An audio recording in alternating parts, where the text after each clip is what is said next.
Estas ideas tomadas de la doctrina francesa hacían hincapié, como les decía, en el concepto de relación jurídica y de situación jurídica, un poco para tratar de desandar ese camino que categorizaba en derechos adquiridos o derechos en expectativa. Más allá de esta diferencia, es decir, la relación jurídica, cuando hablamos de relación jurídica, se hace hincapié obviamente a la relación entre sujetos con algún objeto jurídico,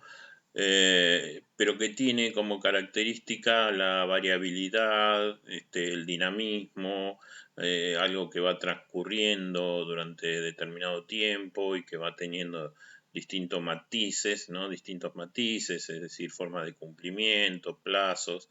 eh, tiene que ver, bueno, como caso la relación creditoria que se da en los contratos entre acreedor y deudor, mientras que el término situación jurídica hace referencia a algo más estático, algo que va a tener poca variabilidad, que fundamentalmente es un estatus que ocupa un sujeto en relación a otro, o en relación a, es decir, por ejemplo, en materia familiar, el estatus familiar en el sentido de la situación paterno-filial, o la situación marital entre marido y mujer, es decir, quizás relaciones que son mucho más difíciles de variar, ¿no? O que no tienen tanta variante en el tiempo y que se explican desde la posición de los sujetos y ese haz o ese conjunto de derechos y obligaciones que tienen cada uno de esos sujetos en relación al rol que ocupan con respecto al otro, ¿no? En la situación familiar, los deberes de asistencia entre padres e hijos o digamos, entre los mismos marido y mujer. Bueno, eso hace generalmente hablar allí de una situación jurídica. En el caso que nos ocupa, es decir, en materia de efecto de la ley con relación al tiempo, esta disquisición o esta distinción no tiene mucha trascendencia porque, digamos, la ley retroactiva o irretroactiva, según sea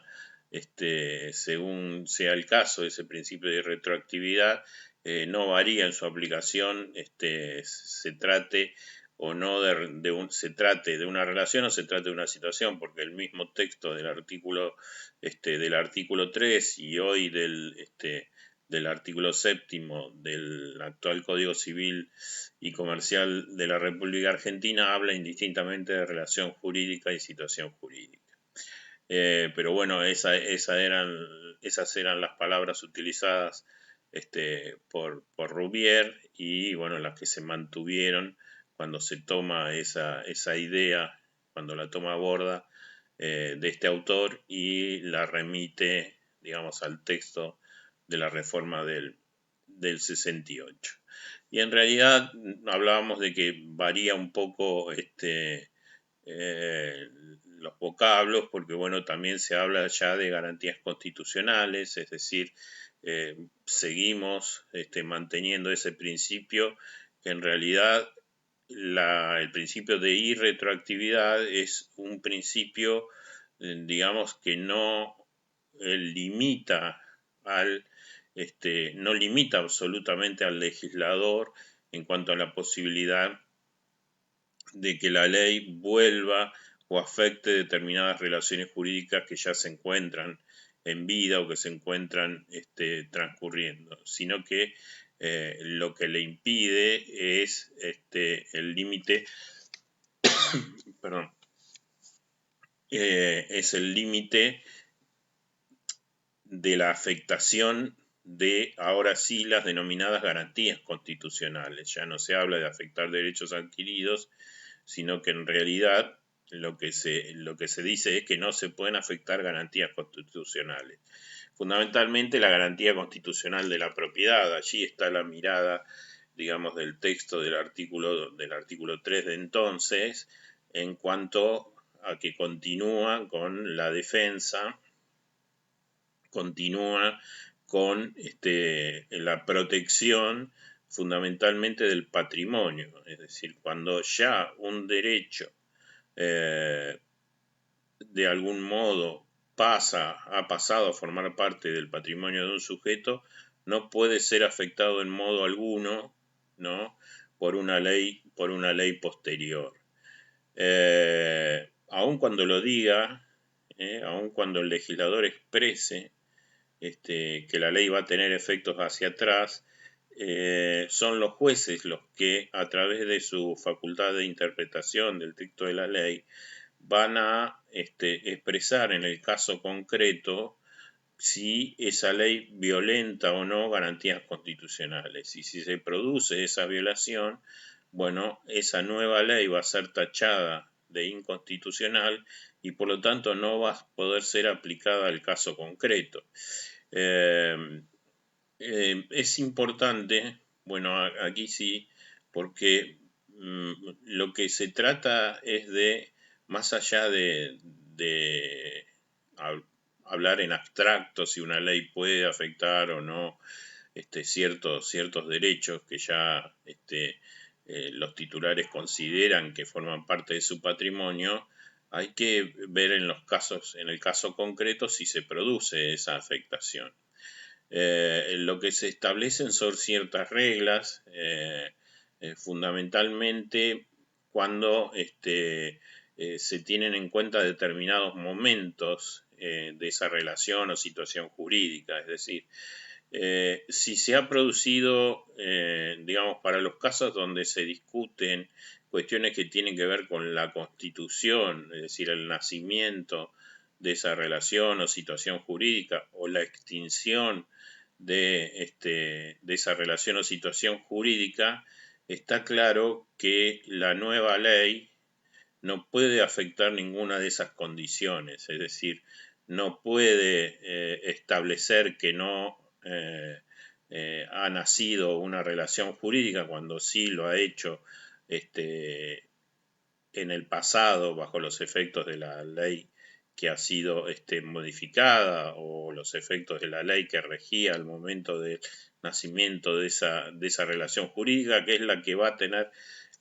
a ser tenida en cuenta para regular esas cuestiones que tienen que ver con la relación jurídica, es decir, lo que hace a la Constitución y a la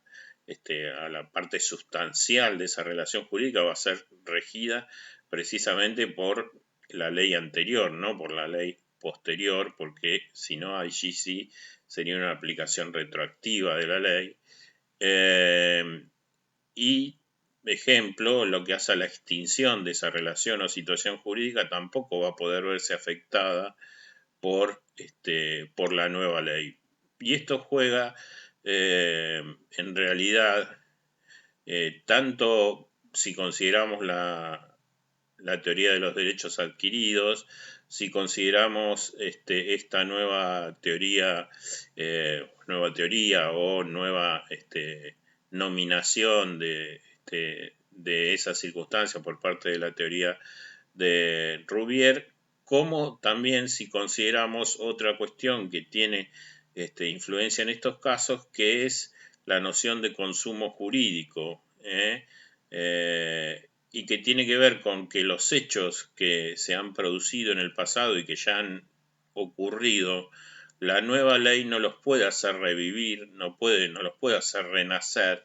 porque precisamente ya se extinguieron, ya acaecieron y sus efectos se produjeron en su caso, e hicieron que esos efectos de algún modo se direccionen hacia el patrimonio del sujeto y por lo tanto forman parte del patrimonio de ese sujeto. Por lo tanto no van a poder verse afectados por la nueva ley. Ahora, si no ha habido un consumo, si no consumo jurídico en el sentido de que no han acaecido esos hechos o más que los hechos, también, como distinguen algunos autores, las consecuencias de esos hechos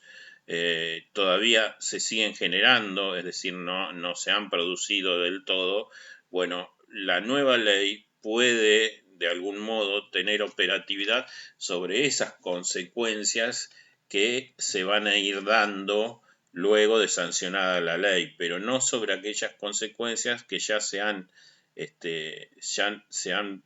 producido y por lo tanto ya se han consumido jurídicamente. Por eso es importante esta, esta reflexión o esta noción de consumo jurídico, es decir, si ya se ha producido el hecho y ha ingresado el efecto en el patrimonio del sujeto, en ninguna ley posterior se lo puede afectar de ese modo para hacer variar los efectos de esa consecuencia, ¿no? Bueno, también por lo que veníamos diciendo, porque al producirse esas consecuencias, en realidad lo que se ha hecho es que haya variado el patrimonio de ese sujeto ingresando ese nuevo derecho a ese patrimonio. Imaginemos en el caso de la percepción de un crédito por parte del acreedor en determinadas condiciones bajo el imperio de la ley que regía al momento de la constitución de la obligación. Una vez que percibe el pago del crédito, no puede venir, o mejor dicho, puede sancionarse otra ley que de algún modo, imaginemos, cambie las condiciones de la percepción de los créditos por parte de los acreedores, pero esa ley solo va a poder tener efecto hacia adelante, no va a poder afectar el crédito que ya ha sido percibido por parte del acreedor. Bueno, ¿y por qué? Bueno, por todas estas nociones, es decir, porque ya ingresó al patrimonio el pago de su crédito, porque ya hubo consumo de los efectos y de las consecuencias de esa relación jurídica que había establecido con, el deudor, y porque en el marco de esa relación jurídica, pensemos en un contrato, las condiciones que se habían impuesto al momento del nacimiento de la obligación contractual, bueno, fueron regidas por esa ley, por la ley que estaba vigente en ese momento, y que una vez producida la extinción de esa relación contractual, ya no puede una nueva ley hacer variar esas condiciones, porque allí sí se verían afectados, obviamente, la garantía de propiedad, la garantía constitucional de propiedad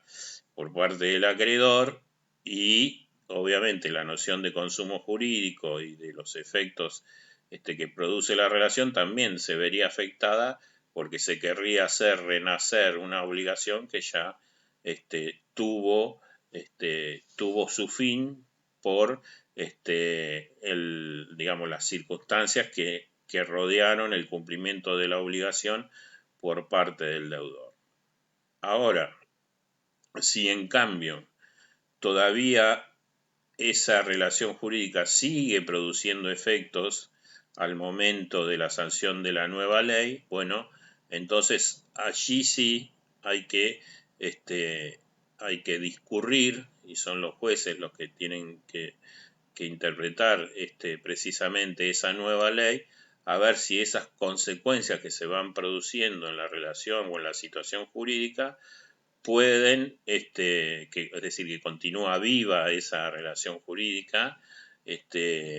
pueden verse afectadas por la nueva ley, o también mantienen de algún modo el escudo protector de estar regladas exclusivamente por la ley que existía al momento de la constitución de la obligación.